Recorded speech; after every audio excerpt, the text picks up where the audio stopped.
This is the second recipe of the White Barn Farm winter video series. For this recipe, we're using green cabbage. At the farm, we have available a couple different varieties of cabbage, but today we're going to be using sort of a traditional green cabbage. This is another ingredient that maybe is overlooked by a lot of folks or sort of seen as boring to a lot of people, but I think this recipe is really delicious and also really simple. So we have a couple heads of cabbage. We'll probably only need one because it will make quite a bit, but you can scale it up or down as needed. And just remember that when you cook, the cabbage is going to shrink a little bit as it loses moisture. We have some onions from the farm, some garlic from the farm, and then also some lemon, a little crushed red pepper flake, some salt and pepper, and then a little bit of olive oil. So we're going to do a sautéed cabbage. So to prep the ingredients, I'm going to do a half moon on the onions, which I'll show you how to do. We're going to mince the garlic, and we're going to chop the cabbage up sort of like a chiffonade, but a pretty fine chop. So we're going to prep our cabbage. The first thing we're going to do is quarter it, which can be a little tough. And once we have the quarters, you can see we have the core, actually that one's. We have the core part of the cabbage that we want to remove because that'll be a little bit tough. So we're just going to quarter.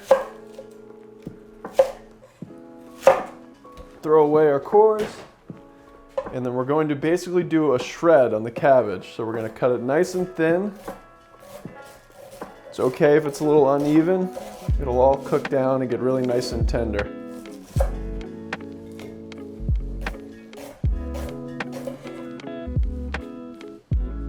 Definitely seems like a lot of cabbage, but again, it'll cook down in the pan.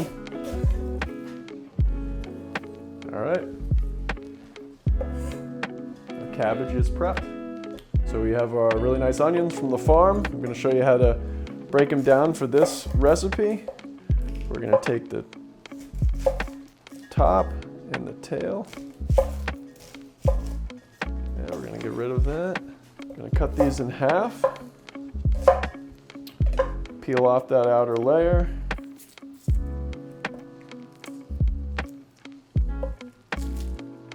And then in order to get uniform cuts, not that it's super important with this recipe, but we can follow along the ridges of the onion. We're just going to make little half moon cuts. So we're going to angle our knife, start on the end. Once we get to about there, make it easy for yourself. Flip the onion over. And then we have really nice half moon slices. I'm going to set those aside. All right. Now our onions are prepped.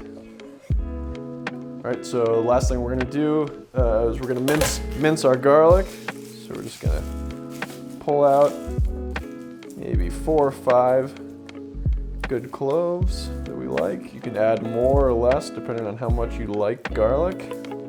I like it about 4 cloves worth.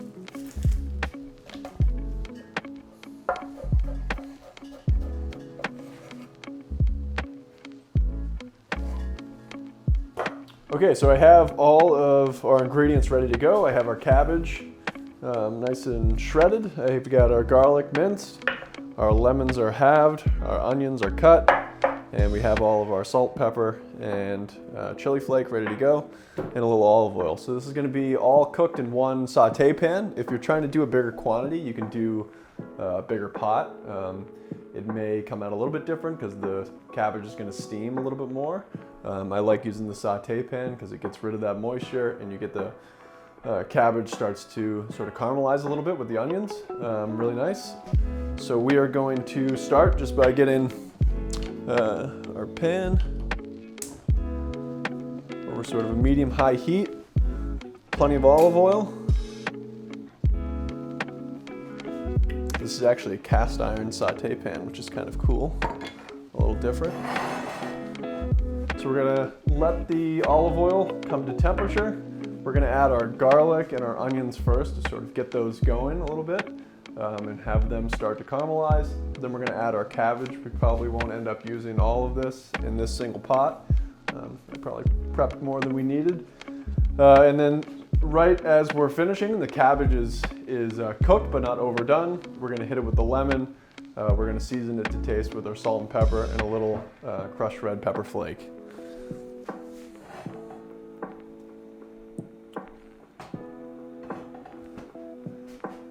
All right.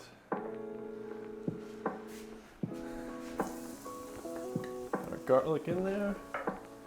Having everything prepped in advance makes it a lot easier to cook. If you're trying to cut as you're cooking, you're gonna end up burning something, forgetting something, or spilling, having an accident.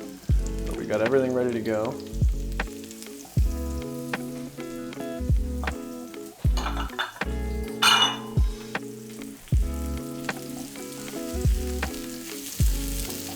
Having a good high heat spatula helps a lot too. And we're going to give everything enough space where it has contact with the bottom of the pan to encourage it to start to caramelize a little bit.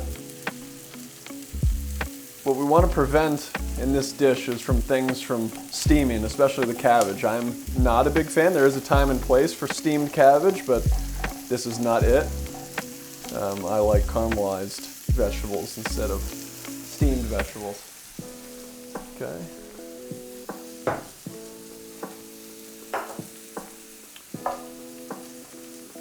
Having a good workstation with everything in arm's reach makes cooking live a lot easier too.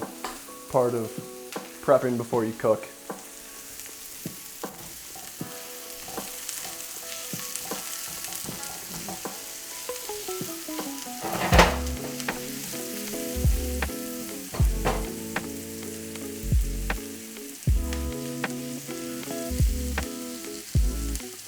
Okay, we're just starting to get a little color on our garlic and our onions. Onions are now translucent, starting just to caramelize in the bottom of the pan. As that starts to happen, I'm going to add a couple handfuls of my cabbage.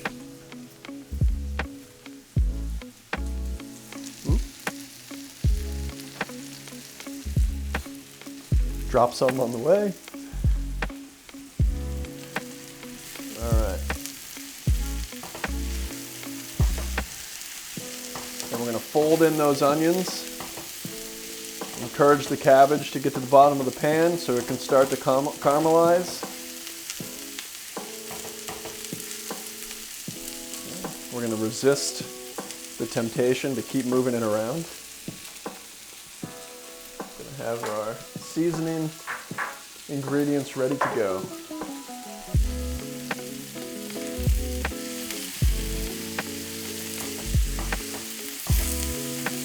You just want to be careful not to overcook the cabbage with really anything, but especially with this dish, it's important to remember that even when we take it off the heat, it's going to continue to cook a little bit. And with how much moisture is in cabbage, it continues cooking for quite a long time after you take it out off of the heat. So we're just going to keep that in mind.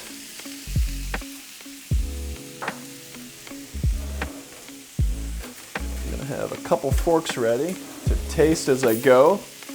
Part of cooking is tasting as you're cooking to know how much salt you want to add, if we need more acid.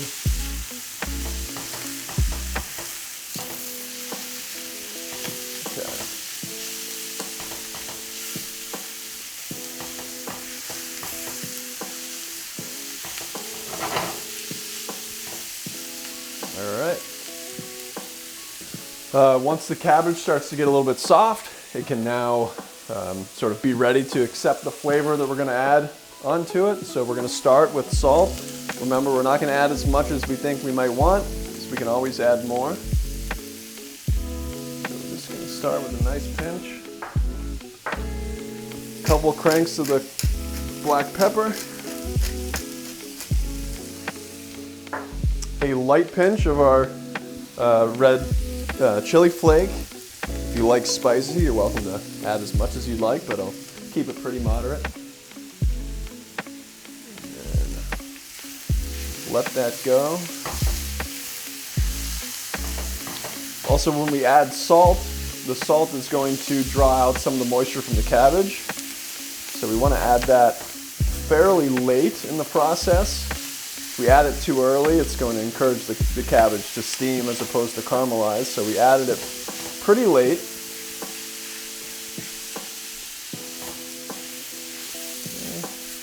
Making sure everything gets a chance to be at the bottom, touching that pan, getting a nice caramelization.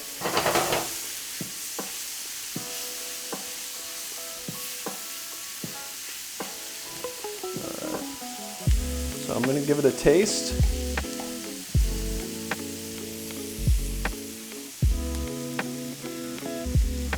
It's hot. Should have blown on it. All right, so the cabbage is almost there. I think it could use a little bit more salt.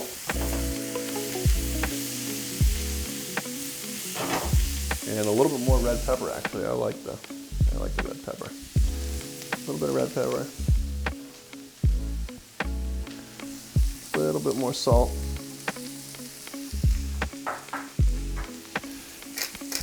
A couple more cranks of the black pepper.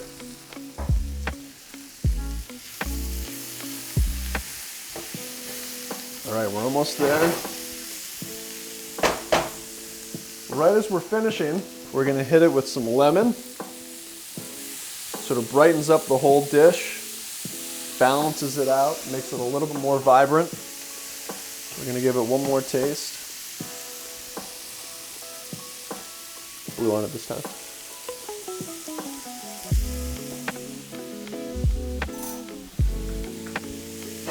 All right. We're ready to go. Take it off. I like to serve it right in the pan if you can. You can transfer it to a serving dish, but a little lemon right at the end. And there you go. Sautéed cabbage.